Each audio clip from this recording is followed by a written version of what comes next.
Sugar cravings are things that can be incredibly debilitating, but what exactly are their root causes? Are they completely psychological, or is there some kind of bodily, hormone, neurotransmitter imbalance at play?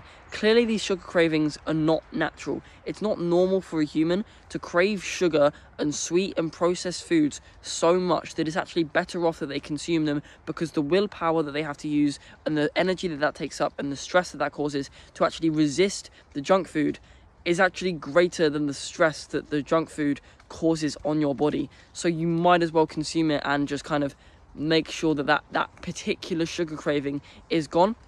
But that's only if we take each sugar craving individually. When these things accumulate up, it might actually end up being worth the willpower, and we're going to talk about that later. But it turns out there actually are plenty of neurotransmitter and hormone imbalances that means that these things take hold. But for instance, low levels of neurotransmitters such as serotonin mean that sugar cravings are more likely to occur, and this has been proven in studies and stuff. And serotonin is seen as the happy, joyful hormone. Like, if you're kind of out in the world, you have generically quite good mental health and you're around smiling all day, that can be due to high serotonin because you feel happy more.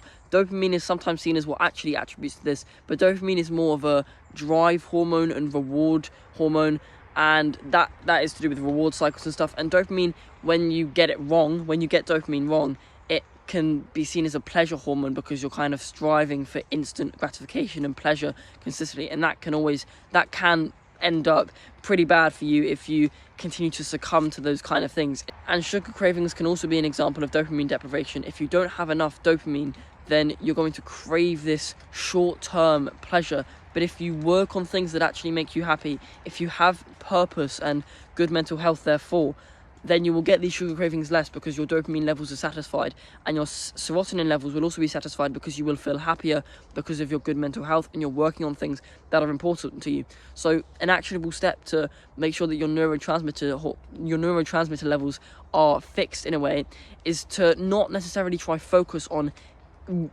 getting rid of the sugar, resisting these cravings and stuff like that, is to actually build up the good stuff rather than get rid of the bad stuff. Because when you get rid of the bad stuff, all you're doing is creating a void. When you replace it with good stuff, there's only 24 hours in a day, and you don't have time therefore to do as much of the bad stuff.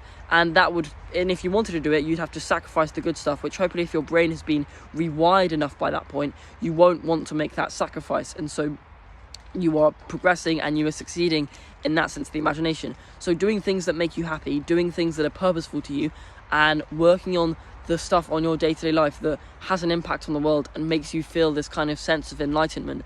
That is how to fix your neurotransmitter hormones, make your brain so spiritually and physically optimal that means that these sugar cravings are never going to occur. Imagine someone that lives in a tribe. Their purpose is just to provide for their family, go out every day, get food, and live the basic life where what their work is to collect the basic essentials.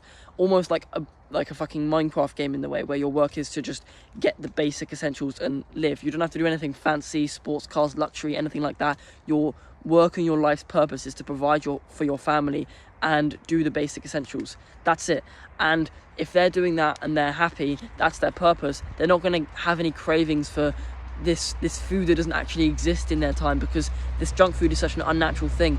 This sugar craving is such an unnatural thing. And if you kind of revert back to doing the things that are so natural to you, you're not going to get the things happening in your brain that are unnatural as well. Now, the second hormone imbalance that leads to sugar cravings is high insulin levels. When there is a high amount of insulin in your bloodstream from the fact that there is a high blood glucose level, and insulin is used to decrease blood glucose level and move that glucose into cells to be made into glycogen. When you have a high amount of insulin in your bloodstream, it will run through everywhere in your body, your brain, your muscles, etc., etc.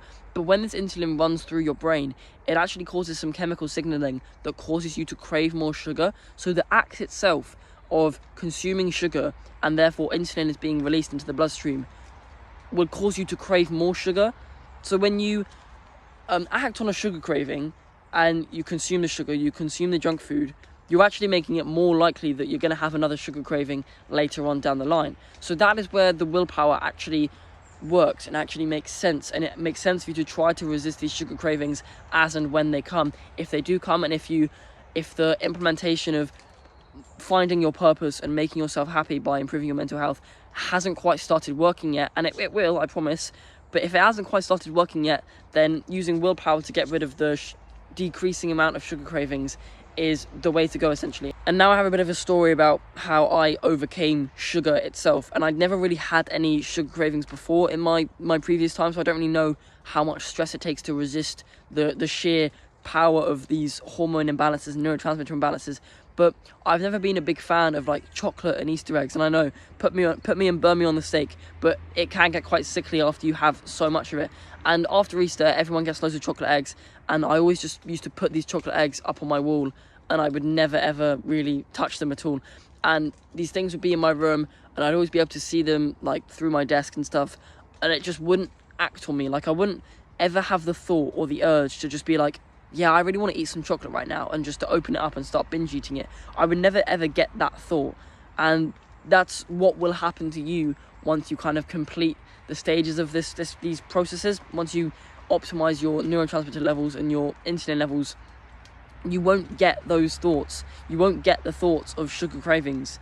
Once you resist it enough, it does go away. It's like any kind of addiction. Once you resist it enough, it goes away. It's really as simple as that.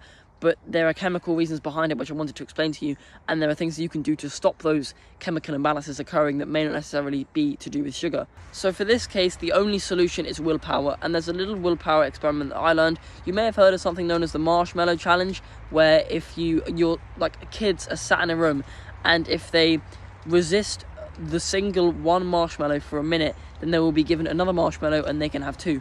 But if they don't resist the marshmallow, then they don't get the second marshmallow because they succumb to instant gratification. If you do something similar to that by putting your favorite sweet treat, the thing that causes you the most sugar craving, on your desk where you do your work, and you just ask yourself, why does this thing have some kind of chemical power over me? What is this thing actually doing to me in a weird sense? It will start to come to you in your mind that this is just a stupid thing. Why am I doing this? And slowly the sugar cravings will start to go away.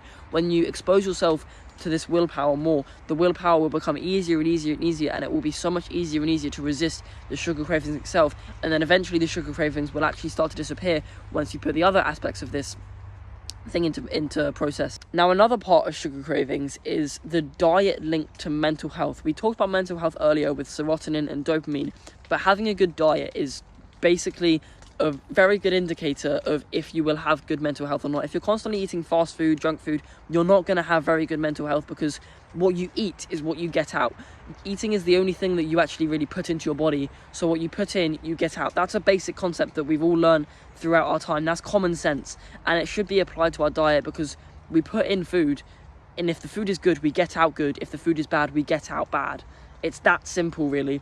And if you put in good stuff, your mental health will be better and you will have less sugar cravings. And this isn't to do with getting rid of the bad stuff. This is to do with eating more full foods more full with good fats and good proteins, and things like unprocessed meats, chicken, and unprocessed carbs, whole foods.